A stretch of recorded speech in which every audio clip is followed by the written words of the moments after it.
So welcome to AUSOME. AUSOME's #1 online marketing meetup. If you don't know me, my name is David Vogelpohl. I'm one of the organizers. Thank you. I co-organized with a couple of other people. Kelsey's here tonight. You'll see her buzzing around. And she has some prizes to give out as well, in particular to a contest we'll do here in a second. We want to say thank you to Sean Collins and Affiliate Summit for buying the food and beer. If we could give those guys a round of applause. They just announced or not just announced, but basically started the registration for Affiliate Summit East in New York City in August. I'll be there with a lot of other people from the meetup, so if you want to go check it out, you can check it out on their website. The hashtag is BeAwesome. We'd also like to remind you to use the meetup app to check in and upload photos. Those photos, again, are really helpful as we try to attract new members. One reminder, we do have apparently $5 parking at the Omni now. So if you did park downstairs and you brought your ticket up and you parked after 6 p.m., they'll give you a little voucher ticket that's worth basically only paying $5 to park in the underground garage. So if you didn't do that tonight, just remember it for next time. And that's thanks to Capital Factory, who hosts the space and facilitated this deal with the parking garage. So thanks to those guys. So I went a little too fast on that slide there, but this is our Google Quick Draw competition, and the way this works is I'm going to show you a slide that hopefully you didn't see, and your job is to Google the answer, and the first person to get the answer wins a $100 coupon to a site that we'll talk about here in just a second. It basically allows you to help find writers and get people to publish things about you. And so the reason I'm not disclosing who it is just yet is it relates to the question a little bit. So get your phones out and get ready to Google. The first person to find the answer is the winner. And so there we go. In what month did Matt Cutts make his announcement about guest posting negatively affecting SEO? You're speaking those. What did you say? February. That's correct. Come up and get your prize. Can we show the prize? Who said it first? We're good. All right, great. So the prize is by Content Runner. Content Runner is a site that lets you facilitate relationships with writers. It's basically seeking out people to publish. You could use it to augment your PR efforts if you can't afford a PR firm, but you can also manage it to help find people who might publish stories about your company or your products.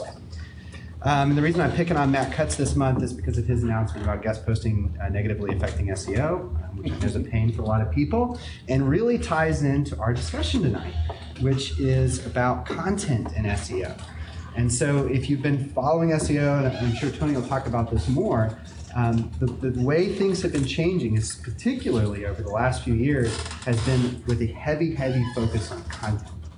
And so as you create content and you think about how it's going to affect your search marketing efforts, it does come into play. I mean, a lot of the reason you're doing that kind of publishing is to get people to come to your site, not just to service the visitors you have. And so it really ties in again with the discussion tonight. So I won't take up any more of your time on my stuff. I've known our speaker for 3, 4, 5 years, something like that. We speak at PubCon together, and again, really smart guy, very respected in the search industry. But I would like to introduce the CEO of Write IMC, Mr. Tony Wright.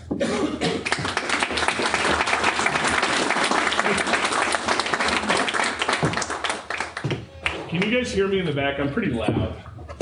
Yeah. Okay, good. If you can't hear me, tell me. I'll grab that microphone and we'll drop it like Chris Rock. Walk away. And walk away. Let's see. How does this work? Here we go. Okay. First of all, before I usually speak, I like to give an agenda, but I'm also going to give a disclaimer. This is the first time in a long time that I've actually spoken at an event with a beer in my hand. So I'm going to tell you that. And I'm also going to tell you that my cousin before this meeting bought me 2 tequila shots. So this is actually my best speech in a long time. Who is this guy? I'm going to go through this agenda real quick because you're going to see all this stuff. But if you have to pee, figure out where you need to pee in the middle of this stuff, okay?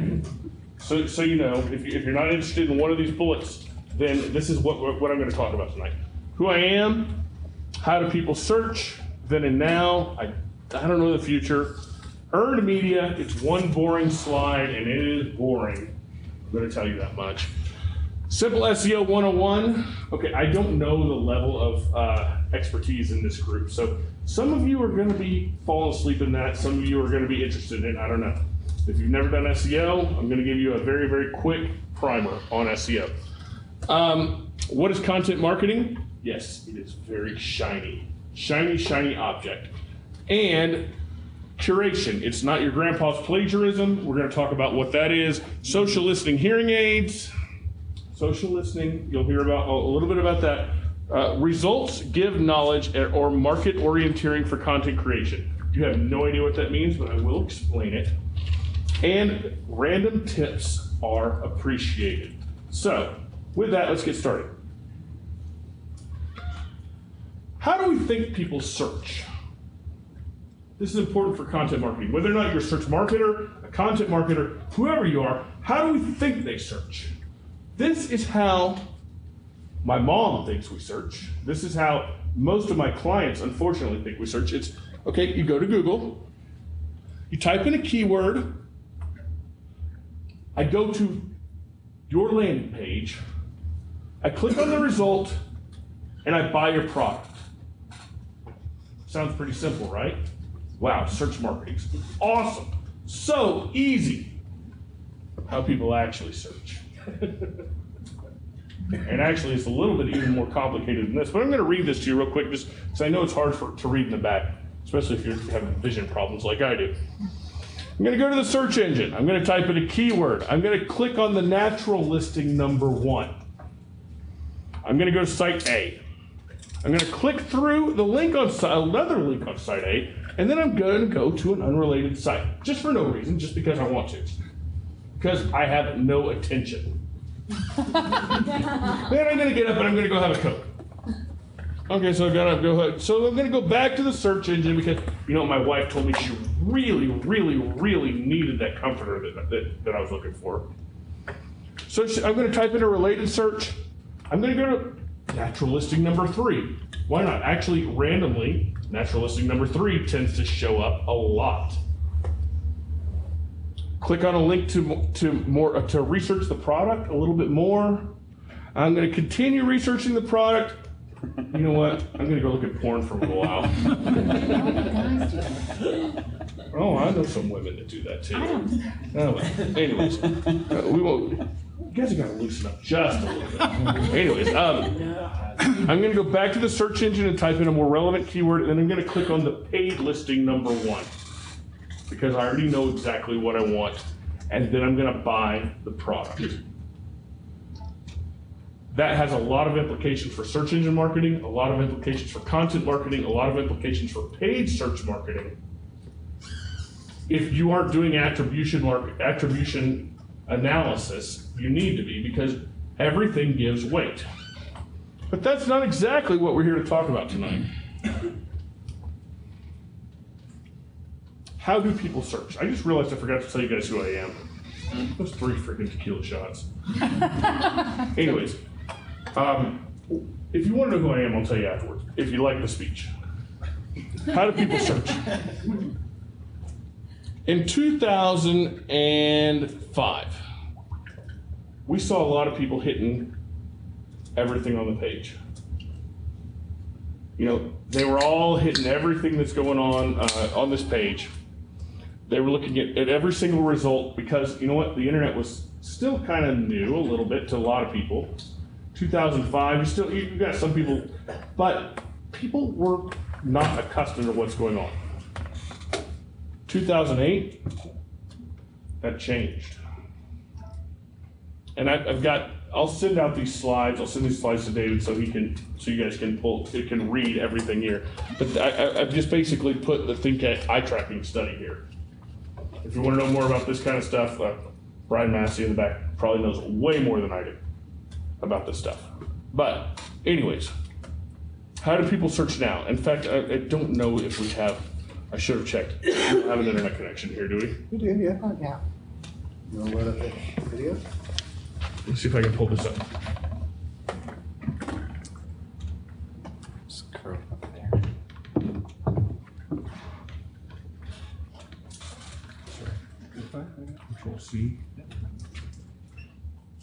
pull that up in YouTube real quick.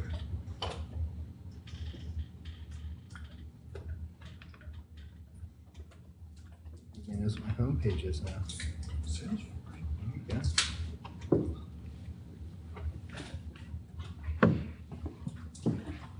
The sound will probably work. Sound doesn't need to work. This is a live eye tracking study. Watch what's going on here. As people are looking, they're looking at the natural results. They're still looking. Paid results are getting a lot of play. As it goes more and more, that left-hand navigation is getting a lot more play. We're seeing a lot of people hitting that stuff. Now it's replaying.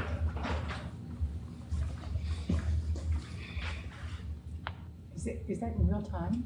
Like, I mean. This is, yes, this is like an eye real tracking. time? This is an eye tracking study, an eye tracking heat map that was done in real time, actually just last year. Really? So, how do I get back to my presentation? Alt tabs. Sorry. 12.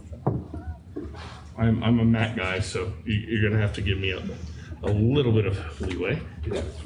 Gotcha. So now you guys see how people search now. Now where are we going with this? If you are an SEO, if you are a socialista, that's the term I like to use if you're a social media person, or if you are a content marketer, which means you're basically a writer in this day and age, you specialize in earned media. Now, usually I don't like to read my slides, but I think this is an important enough definition that everyone should understand this.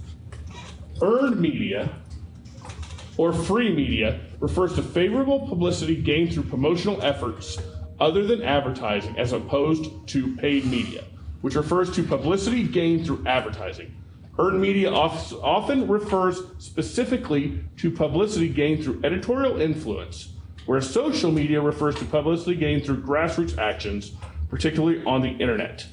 This media may include mass media outlets such as newspapers, television, radio, and the internet, and may include a variety of formats such as articles or shows, letters to the editor, editorials and polls, and television and the internet. Sounds like it was written by my grandma. But essentially, if you're in this for content marketing and SEO, you're into earned media, meaning you're going to earn that instead of pay for it. You're not going to have advertising dollars associated with this. So, as I said, here's one boring slide. This is one boring slide that defines my entire life and my entire philosophy of what I do for marketing. This is the SEO 101. And to understand what I'm going to say for the rest of this talk, kind of need to understand this, but I hope it's simple enough that you can. Woofy? The 4 C's. We'll get into Woofy in just a second. The 4 C's of success. What are the 4 C's of success? This is actually what I apply to every digital marketing piece of work that I do. First, I look at the code. And that means if I'm doing content marketing, I'm looking at the code of the site where I'm trying to put my content. If I'm doing it on my own site, I'm looking at my own site. Usually when we do SEO, we can fix the code very quickly. But the code obviously includes the HTML, content management systems, W3C compliance, JavaScript. There's probably people in this room that could run circles around me in code. That's okay, because usually code is fixed pretty easily, because it's something that you control. But code is the foundation of your house. It's not the foundation of your house. You don't think about it very much. Is it the most important part of the house? That's debatable. But if you don't have it right, the whole thing falls down. The code is the foundation. Second, the content. Before I started this career, I was a journalist. I went to journalism school, and my professor always said this: words mean things. The words that you put on the page mean things, not only to your audience, but to the search engines. If you don't have the keywords on your page, don't expect to show up. If you don't have the keywords in the article that you place somewhere else, We can get into guest posting if you guys want to in the Q&A. You won't show up. Without words, you're invisible. Connections. This is actually what separates good search engine marketers from great search engine marketers. Links. Links are like the woofie of search. What is the woofie? Woofie is a virtual currency that a social media marketer came up with a few years ago. She said it's like karma. It's like something that you can get back to your site. I like the analogy, so I've used it in this presentation for a while. But basically, links and likes help you. Links more than anything else. Links are what make a search engine, make a page rank. And when you're placing something, you need to know how many links that site has. The quality of your friends tells Google a lot about you in general. It's actually kind of like high school. You want to know the truth?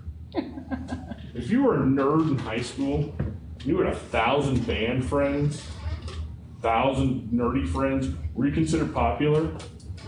Maybe a little bit, but all it took, and you can go see 80s movies about this, I promise.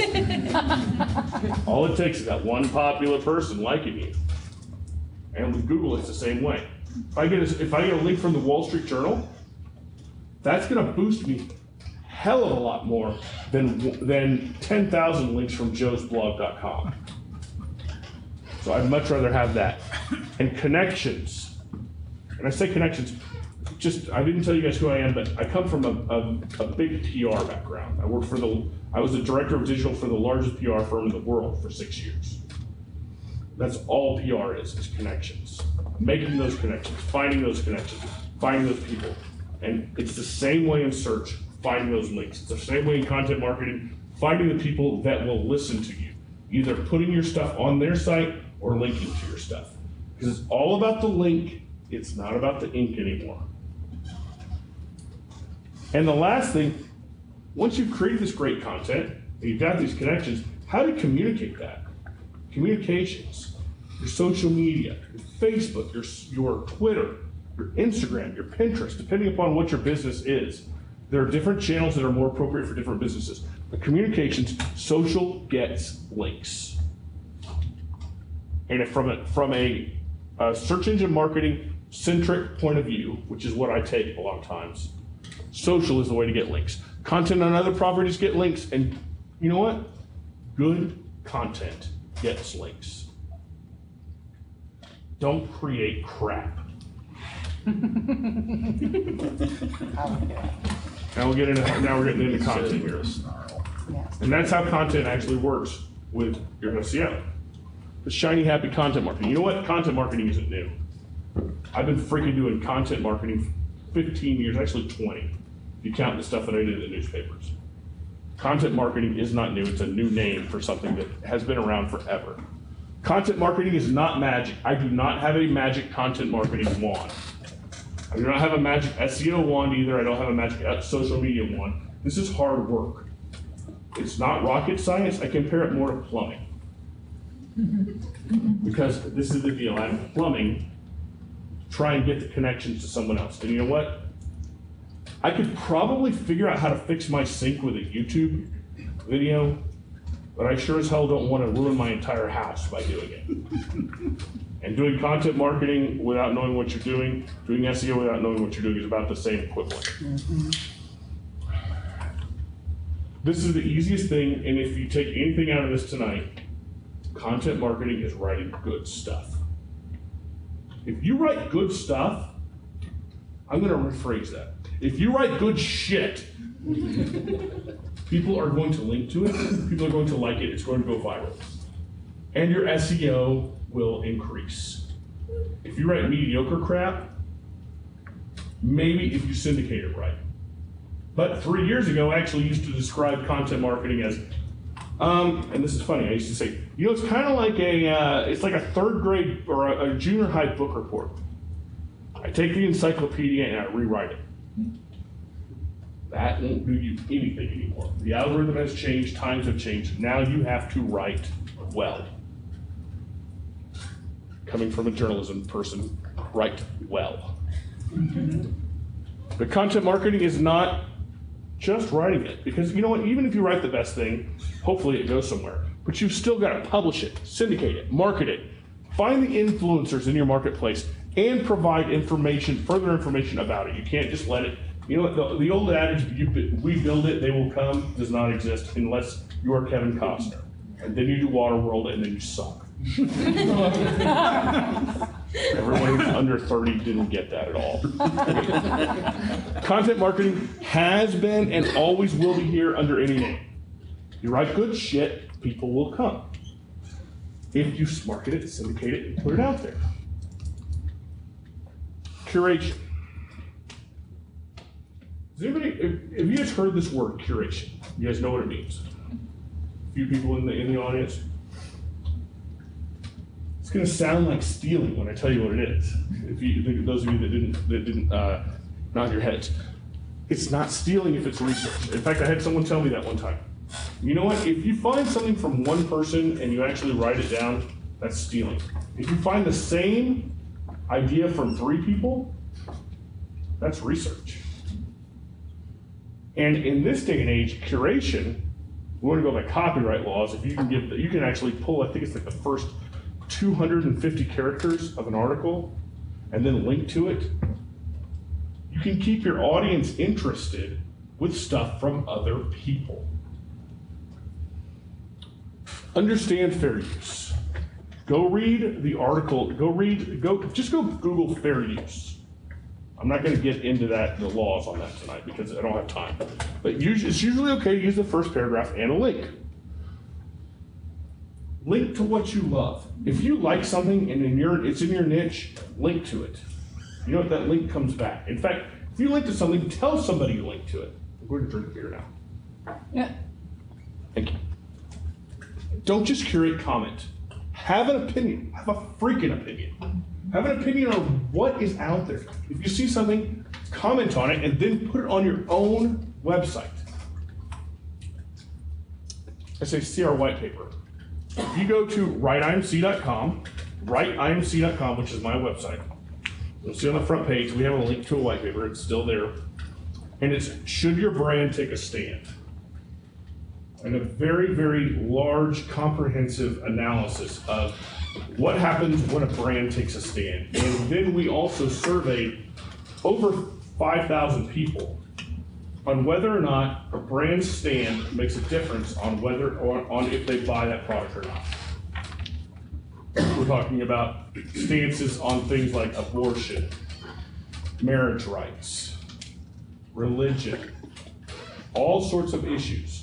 We did a lot of case studies on that, and we talked about whether or not a brand should take a stand. And not to be as a spoiler, but in the end, for most cases, it actually is positive. Don't just curate, have an opinion.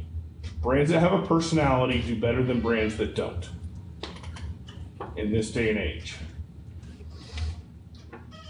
And lastly, you can't be first. You're not a news gatherer. Be the best. Apple wasn't the first.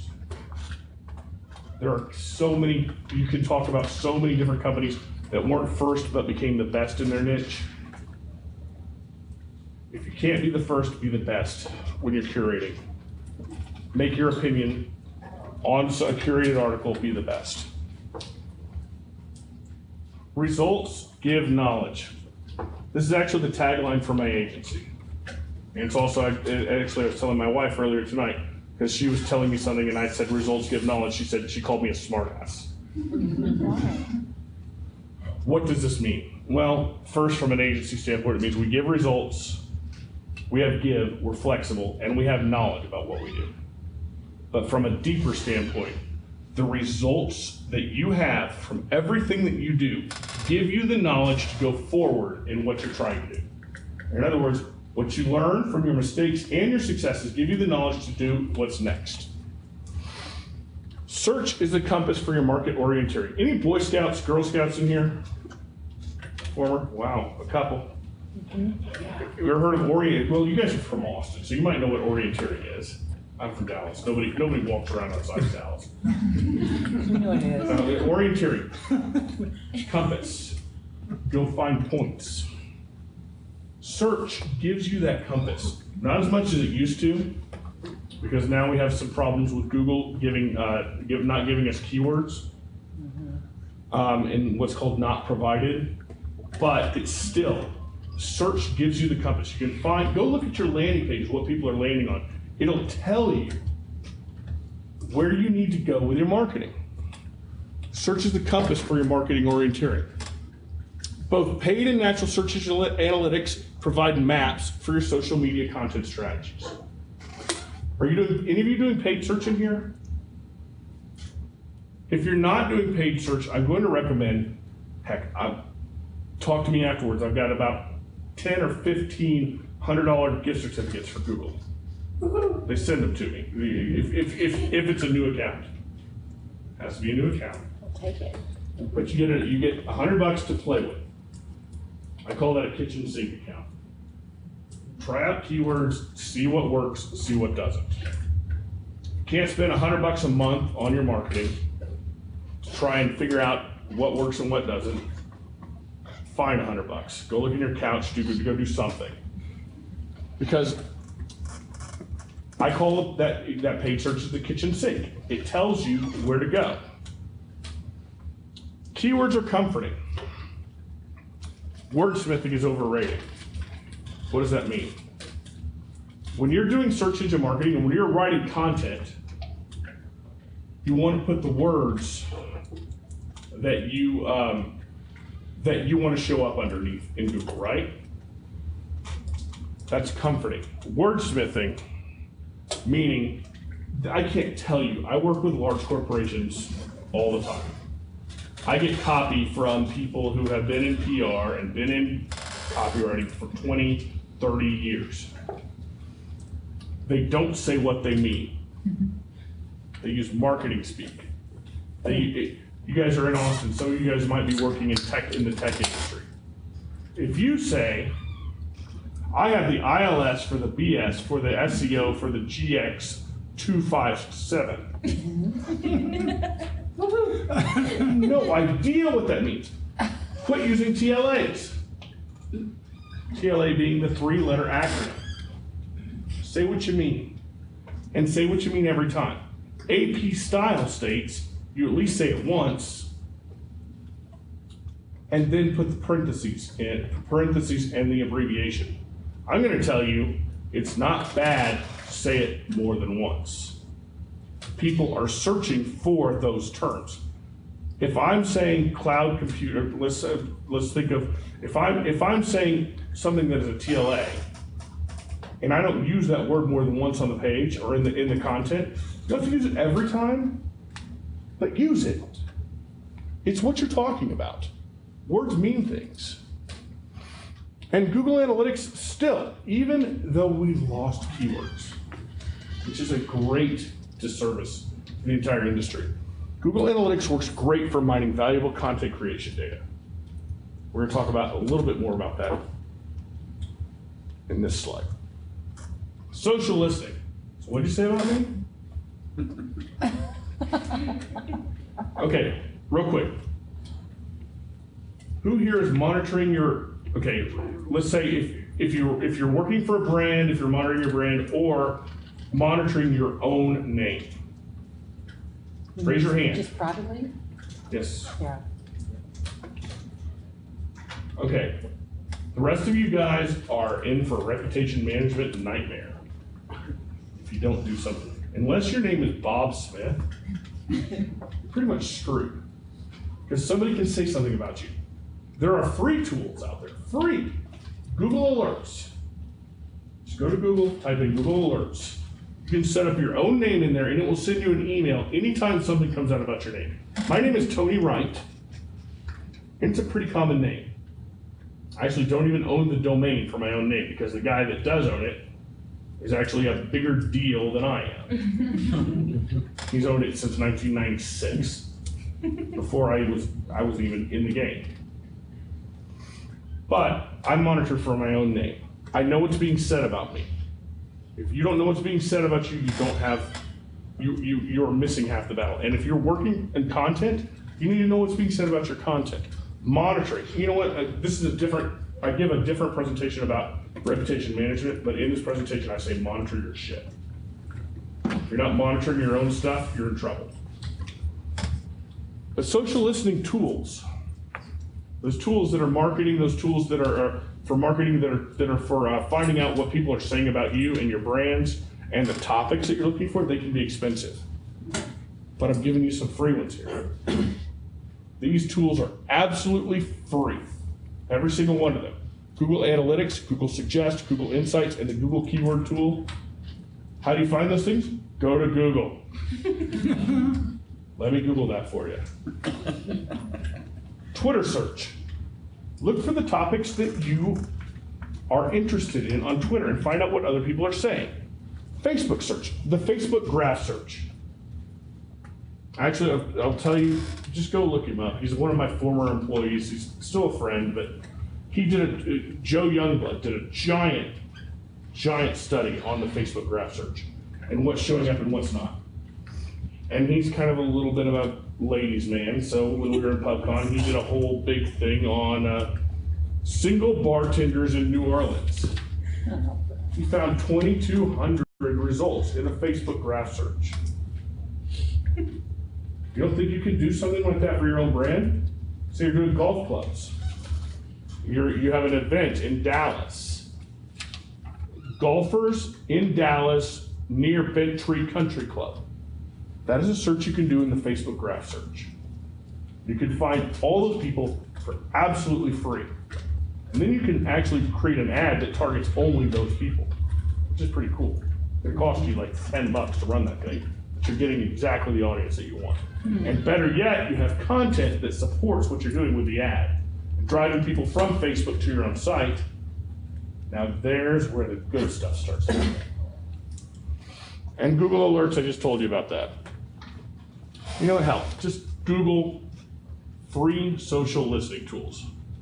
I only gave you a few.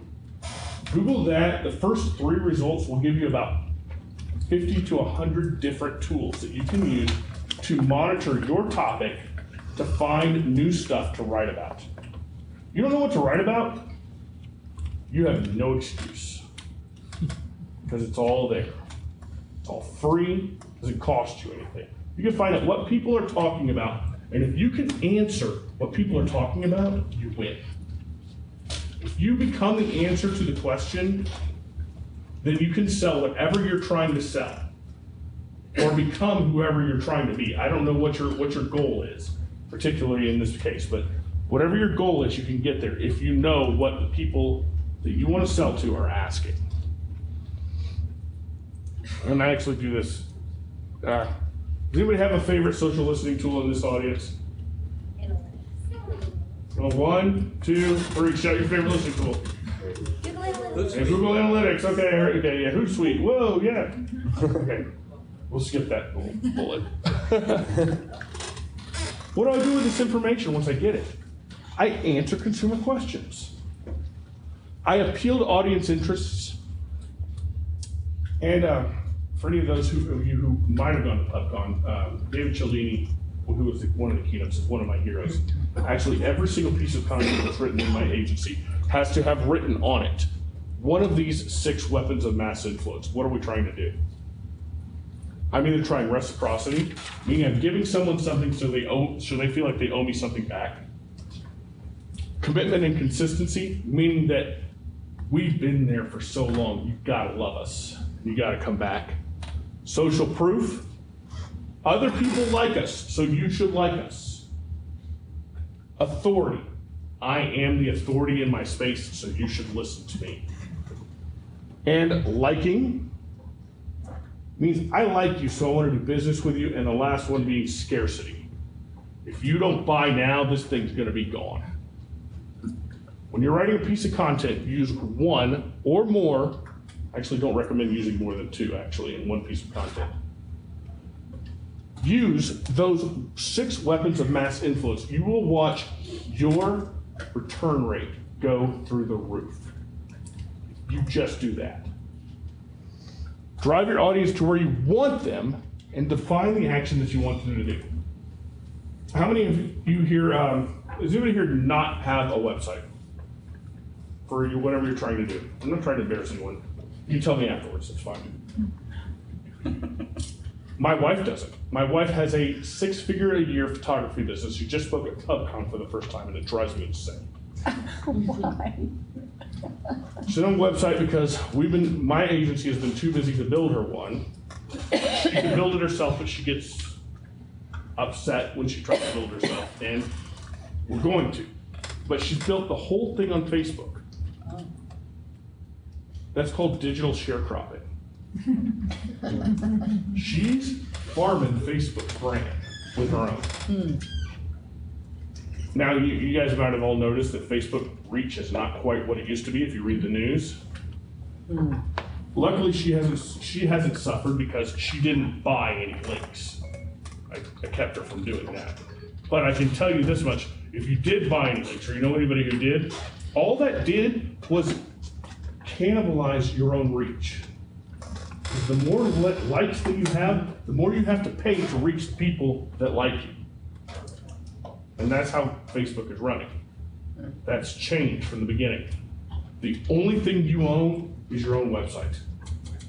You don't own anything else. You don't own Google, you don't own Facebook, you don't own Twitter. And if you depend upon one source for your website, for your actions, you're screwed.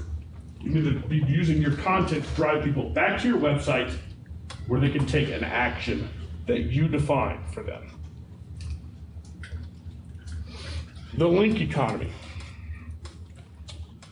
Link building is a billion-dollar industry.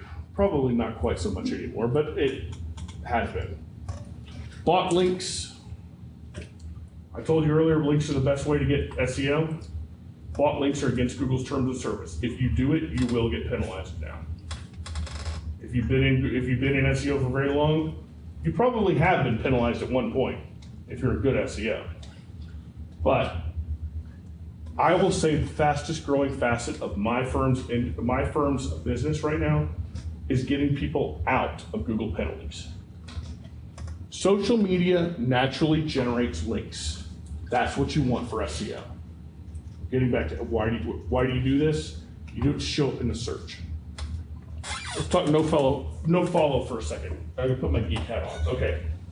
Recently, there has been a backlash against guest blogging.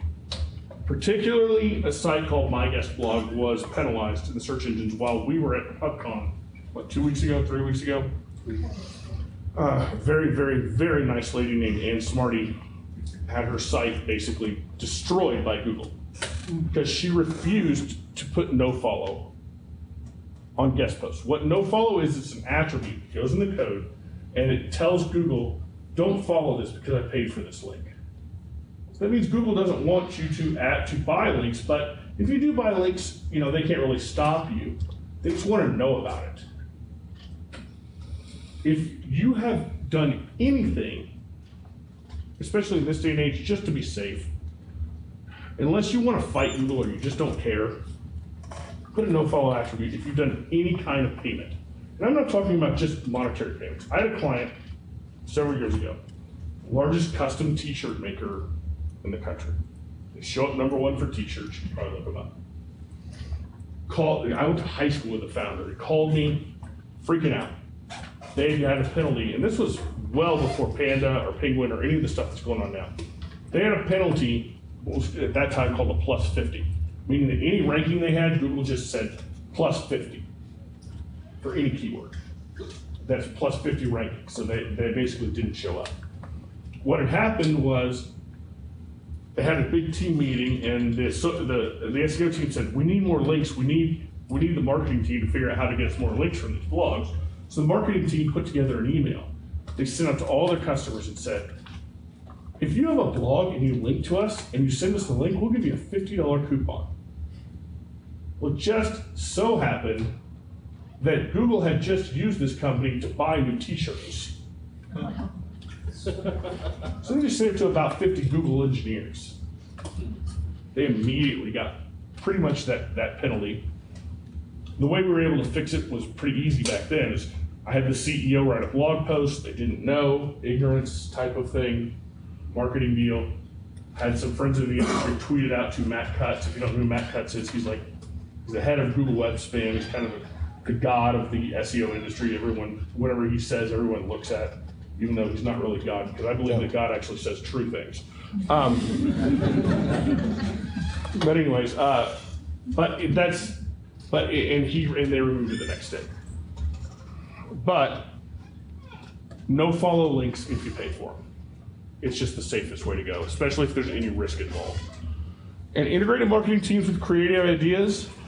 If you're an integrated marketing team with a creative idea, you will be more successful than a standalone SEO or social media marketing. This is my last slide. I call it random tips because it really has nothing to do with everything that I've said. Just some tips that you guys should know. I don't know if you can see it. I know it's kind of small font, but Noam.com. Anybody heard of it? Basically what it does is you can get your name in, I think it's like 400 different social media sites in one fell swoop. It costs about $300, but you at least save yourself from having someone else take your own social media site. Use it. Google Analytics, worship it. My company is a Google Analytics certified partner.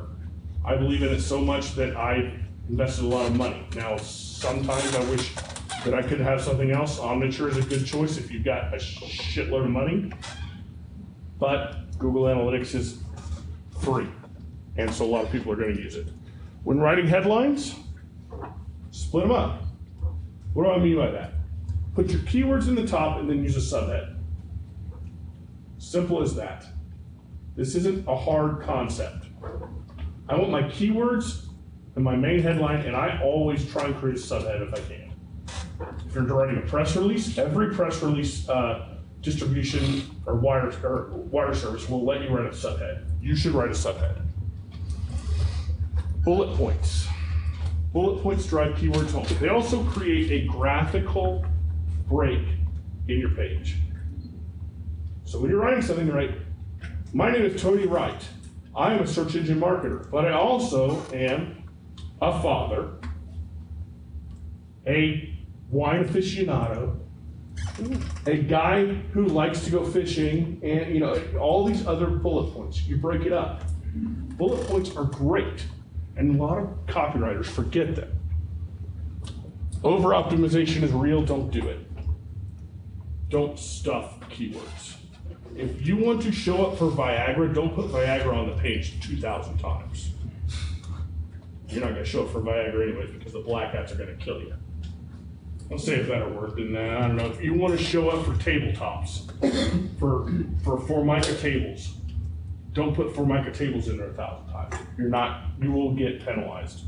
The algorithm will penalize you. It's real, don't do it. When you have a chance, always get the link. I already said this once tonight. Rather have the link over the ink. Back in the days when I was in PR, my proudest day as a PR guy, I had 4 of my clients on the front page of the Wall Street Journal in one day. Today I would consider that a failure because I didn't get the link from it. Get the link, not the ink. Understand that social drives search, rarely does search drive social. Answer people's questions. If you don't have an FAQ, you should always answer what people are asking. Create a syndication strategy for your niche. If you're in fishing, you should know every single person that writes about fishing that is influential. You need to create a syndication strategy for your particular niche. If you're a poet, find the people that are pushing out poetry. Get to know them, buy them a beer. Then they will look at your stuff. Sorry, I went too fast. Buy influencers a beer. There's nothing like a face-to-face meeting because it's hard for someone to say something bad about you once they've met you. And they'll defend you a lot more if you've actually sat down, broken bread with them, and bought them a beer. Oops, I went back. Sorry. If you can't write, if you suck at writing, find someone who can. Elance is great. There are so many people out there that just can write and will write well for you for absolutely nothing. Find someone who can if you can't write. If you're too cheap to pay for it, then you deserve to fail. And the last thing, search. If you guys are marketers, search is the same thing as what direct response is. Social is branding. It gets you out there in front of people. Content is authority and syndication. You need not the all, good Lord. You need them all. It's a holistic approach is what I'm advocating. Last, this is me. If you have any questions, got my cell phone number on there, email, my Twitter, Tony Enright, right IMC. So now, I don't know how much time, I have no idea. So, Yes, sir. let's ask questions. Anybody have any questions? And we can talk about anything from, anything you want to know about SEO, social media, reputation management, Texas Tech, beer, whatever. Yes. Thanks for your talk, Tony. It's been great. I was hoping you could maybe talk a little bit more about the 6 methods that you were talking about, social proof, liking, scarcity. Just maybe like a little bit more detail on that. Well, I'll tell you the easiest way to learn more about this. And it's not, I was going to go back to them real quick, so I don't forget one. The book is called The Art of Influence by Dr. Cialdini, Dr. Robert Cialdini, Cialdini. If you're a marketer and you have not read this book, go home, buy it on Amazon for $8 and read it. What's the author's name again? Robert Cialdini, Cialdini.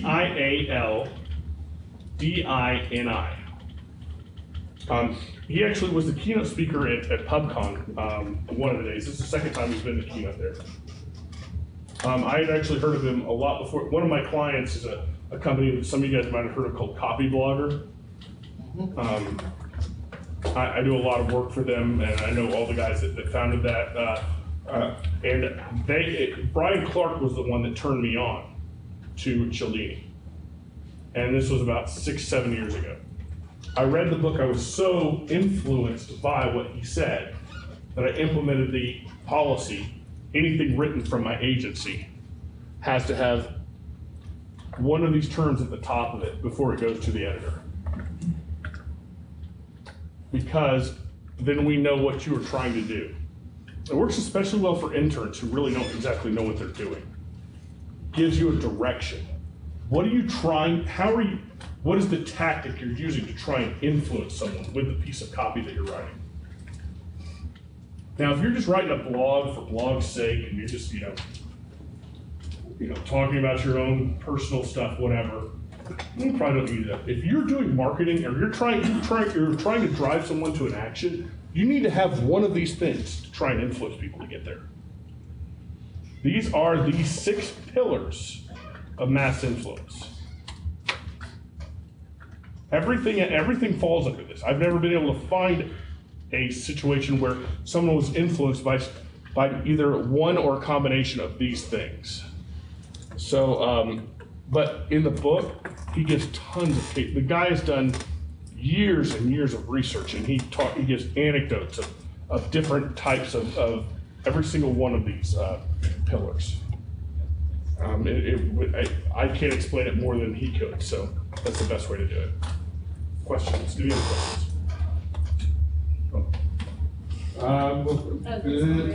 Sorry. Well, I had a question for you on curation, because sometimes I end up in a spot where I'm actually aggregating stuff, because you have contrasting philosophies that all have some value.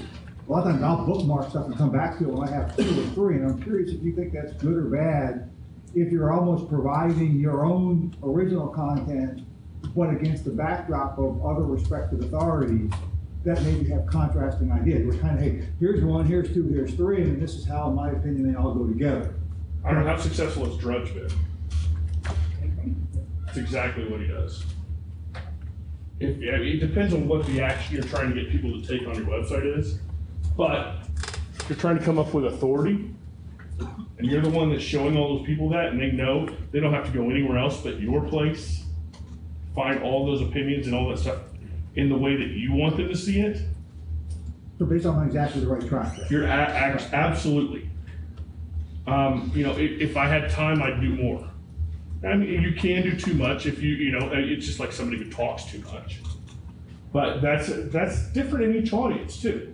What I find is I get a lot of links where people are individually, especially if it's something that comes off of LinkedIn or something, where all of a sudden I've got 26, 27, 28 people come back and saying, so-and-so sent me to this particular post, blog, etc. Mm-hmm. Well, And there's that's how I a drive a lot of my leads from consulting people. Anybody use Newsly? NEWSLE? Something you can subscribe to. You can link it to your Facebook and Twitter. I use it a lot. Actually, a guy by the name of Peter Shakeman, who was another I've known for, but he did this before. He was at PubCon. I've known him for 15 years. But he turned me on to this. What it does is it goes through your Twitter and your Facebook, and it aggregates the top stories that were there every day. It's your own stuff, your people. And I will blog about that stuff. Because I'm friends with a lot of search engine marketers, a lot of content marketers, a lot of social media marketers. And every day in the morning, the first thing I do is I check Newsly. It sends me an email actually at 5 a.m., so I check it and see what people have been talking about. And if it's something of interest to me, I'm going to put that out there. And it's just another tool. There's a lot of other tools. There's a lot of tools out there like that. Newsly is the one that I use. I can't recommend any others because I don't, but the same type of thing what you're talking about. I mean, if there's a lot of people talking about it, you may not necessarily be breaking the news, but you can at least put your spin on it. Like I said, it's not about being first, it's about being best. Nobody in here is trying to break news. And well, maybe, I don't know. I mean, when I was working in newspapers, that was the whole job. If I missed it, somebody else got it, I was screwed. Now that's not the case. Now it's, are you giving the best commentary on the news? Well, you're right there, so yes, sir. Yeah. LinkedIn's been changing a lot, and I'm just curious from the standpoint of B2B marketing, LinkedIn groups, companies posting frequently or daily on LinkedIn. They own SlideShare now, so there's a chance to embed presentations. Do you think that's viable? Is that a direction to look at? I am a huge evangelical of LinkedIn. Evangelist, that would be the word. Wow, too many of these. Anyways, LinkedIn is awesome. I'm a member of several groups. I don't participate in all of them, but there's one that I have been participating in extremely heavily lately, and it's a niche that I want to get in. I'm not going to get into it, but for my business. I've already gotten 4 different leads from just participating in this one group in LinkedIn. It's a great tool. There will always be niche groups in LinkedIn because the groups can be are created. They're UGC. They're user-generated content. There'll always be groups that'll either close off or they'll keep the spam out. The big groups. I mean, you go to the SEO group in LinkedIn. God, I mean, just unsubscribe from it because nothing but spam. It's nothing but guys putting out stuff that is nothing. Your content has to have value to the audience. Like I said, write good shit. And writing good shit doesn't mean just being Hemingway. It means writing stuff for your audience. And LinkedIn groups are a great way to get your name out in front of those people. Now, I would also say, don't digital sharecrop on LinkedIn, try and drive them back to you. But hey, here's the blog post I wrote about this. Read about this. Here's the white paper that I did on this. So it means you're going to have to be creating all the time. But LinkedIn is still a great, even though it is becoming more cluttered, it's still not near as cluttered as Facebook. Not even close. So there's a long way to go before it becomes an unviable channel. Yes, sir. What about the paid press release? Like PR Newswire, PR Web, that sort of stuff. What about it? Like, is it still working? I've just heard that they were discounting that. I've got friends. Oh, from an SEO standpoint? Yeah. That's a tough question. From an SEO, I would not depend upon press release distribution for your SEO. If that's an SEO strategy, a pillar of your SEO strategy, you need to get rid of that. Do they still have value? Absolutely. If you have newsworthy stuff, you should be putting it out in a press release and syndicating it. PR Newswire, Business Wire, they started way before the search engines anyways. Now PR Web, they still started before the search engines were really that viable.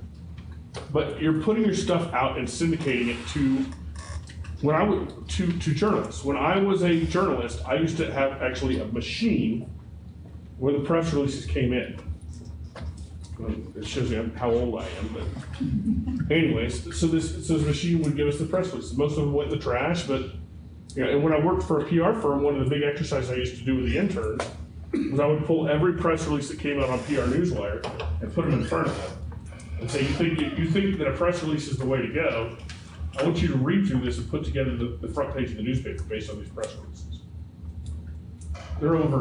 At that time, there were over 5,000 press releases a day. Now it's even more. Business Wire, in particular, has done some really cool stuff with social media and is doing a lot better stuff. Now, full disclosure, one of my very good friends is the director of social media at Business Wire, Serena Ehrlich, and she's awesome. And she's doing some really cool stuff there.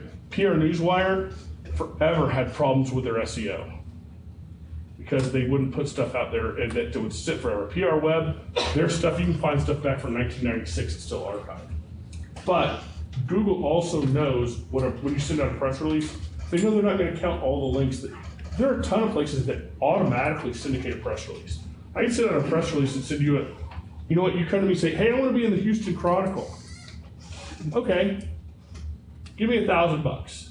Give me $1,000, I'm going to pay $300, I'm going to put out a press release, and I'm going to show you a page in the Houston Chronicle that you show up. And I'm going to pocket the $700. Because it only costs me $300 to send out a release that actually shows up in the Houston Chronicle. Google knows that that link is not as valid. Whether or not they're counting those links, discounting those links completely, that's an argument for PubCon over beers, pretty much. So, anyways, I hope I didn't ramble too much on that, sorry. Yes, sir. Is there anything that would change if your audience is primarily local? If you're primarily trying to drive just like a Cumberland audience and not a local audience? I wouldn't change a whole lot, actually, from what I'm talking about. The one thing I would do is I would be paying more attention to citations from an SEO standpoint. Citations are, the whole local algorithm, the MAPS algorithm is different. And citations are essentially a mention of your name. It's called the NAP, name, address, phone number. So your yellow pages, there's different services that can make sure you're in all the directories on that. But the other thing I would also be paying attention to is your reviews. Local is driven by reviews. Yelp, Google reviews, OpenTable if you're a restaurant, OpenTable and Urban Spoon. I mean, and that's actually one of my other areas. I never did tell you guys who I am. One of the things that I actually speak on reputation management at a lot of conferences. I was the director of digital for Weber Shandwick. I told you guys that. But I handled all of American Airlines stuff for years and years and years, including during 9/11. I did all their crisis management. So I've got a lot of skins on the wall when it comes to that type of stuff. And reviews management is one of our big things that my firm does. We help people to figure out how to establish more positive reviews. And you get into Yelp. Yelp is a big problem right now because there's a huge algorithm change there, where more than half the reviews are now untrusted. But now we're getting into kind of some nitty-gritty stuff that most people might not be interested in, but if you are, come talk to me afterwards. Any other questions? Yes, sir, back in the back.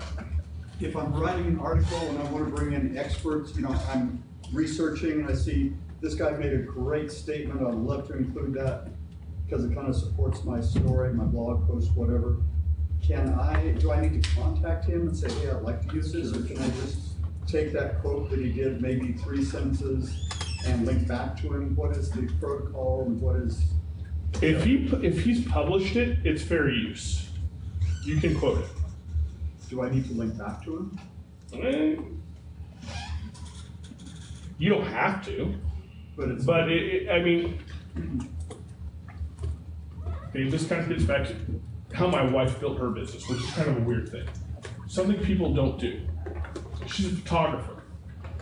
How she built her business was she tagged everyone when she took the pictures. She would tag the people, and then all of a sudden, those people would see it, and all of their friends would see it. And they saw this photographer that they liked, and then they would call her. If you are quoting an expert and you're not linking to him, my question is, why not? That's the bigger question. If you have a reason for why not, it's legally, no, you have absolutely no obligation to link back to that person. My question would be, why aren't you? Because that person could probably give you a lot more sway and pull, especially if they're an influencer in the situation, than someone else. Street cred. Yeah. And then you know what I would do actually, when I link to an expert, in fact, tag Brian Massey, he left, so I can talk about him all I want now. I try to give shout outs to people because it helps them, but it also helps me in the long run. Isn't that the law of reciprocity? Yes. Bingo! Somebody actually learned something tonight. I'm going to give you a beer later on.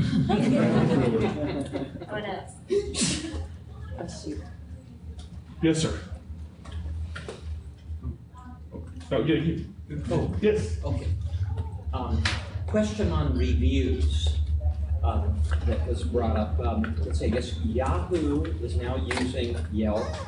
Has been for a while, yes. Okay, Siri on iPhones uses Yelp. Bing.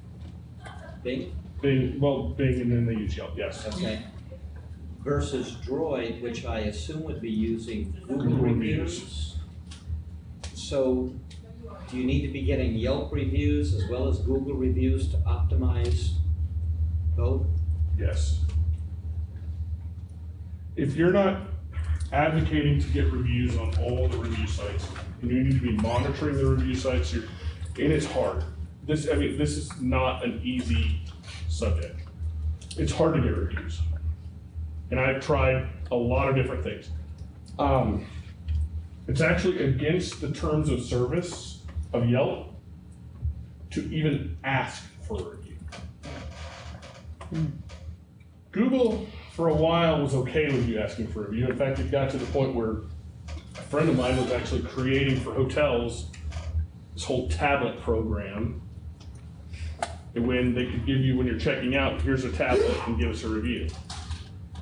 Because that's actually a really good, it's actually a really good thing for hotels because, hey, here's a tablet, give us a review. If they're pissed, they're gonna tell you right then. They're not gonna write a bad review. Or they'll write a good review or a neutral review. Neutral reviews are great.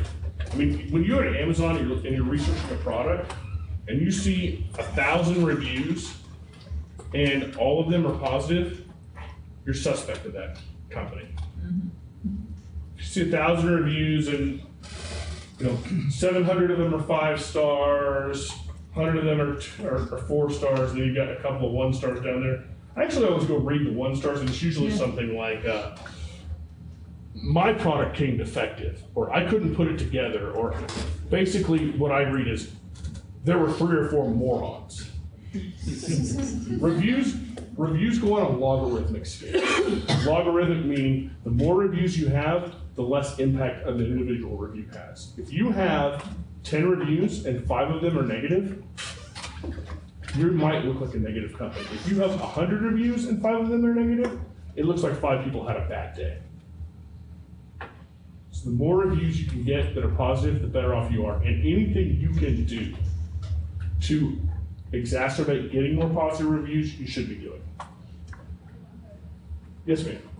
Do you have, you kind of lightly touched on Yelp being a problem earlier, but do you have a way to get stuff from behind the filter on Yelp? No. It was worth a shot. Except for figuring out who the reviewers are and asking them to go review about 10 other things. I actually am working on that problem right now. That's actually what my topic is in at SMX Advanced in Portland. And to be honest, there's just not a whole lot of good answers. Use Google Plus, that's the answer. Well, I wish that was the answer because no one else is using Google Plus. Anyways, yes, ma'am. Well, couldn't you also, like, when you can respond to reviews as a business owner on Yelp, and Yes. when you do that, I mean, I think there's like certain benefits to that as well. I mean, when you have a response to a positive, well, you can like maybe a 4-star review or something like that. Doesn't it kind of like engage a little bit? And then if you were to respond to conversely, if you were to respond to a negative review, and this is talking from behind the filter reviews. If you respond to a negative review, I think something with like the algorithm, it's possible that it could bring that out of being filtered. So, you know. If you've seen that, I'd like to see an example of it because I have not seen that. Yeah, I used to work for a company called Main Street Hub, and we do social media marketing for small businesses, and all I did all day was respond to Yelp reviews for our clients, and we were always encouraged just not to respond to any 1-star. Well, that's the old way, yeah. Oh, okay, yeah. Now, the algo change that we're talking about happened about 4.5 months ago. Oh, I see. Okay, yeah. And I mean, it basically, one of my clients went from having 4 stars in Yelp to having 2.5. From the change? Yes. Oh, wow.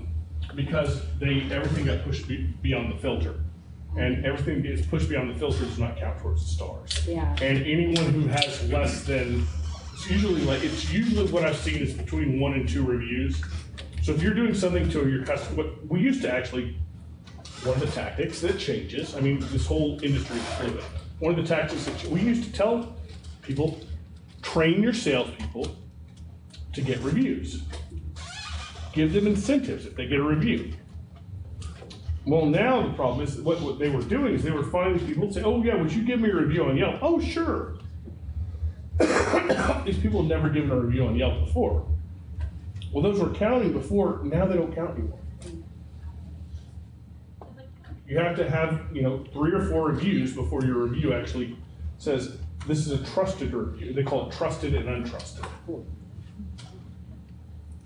Any other questions? Okay, well, I will be here for a little while afterwards. If you guys want to talk to me afterwards, if you have any questions you didn't want to ask in front of the group, please come up and ask me. I'd be happy to talk to you, and thank you guys for having me so much. So you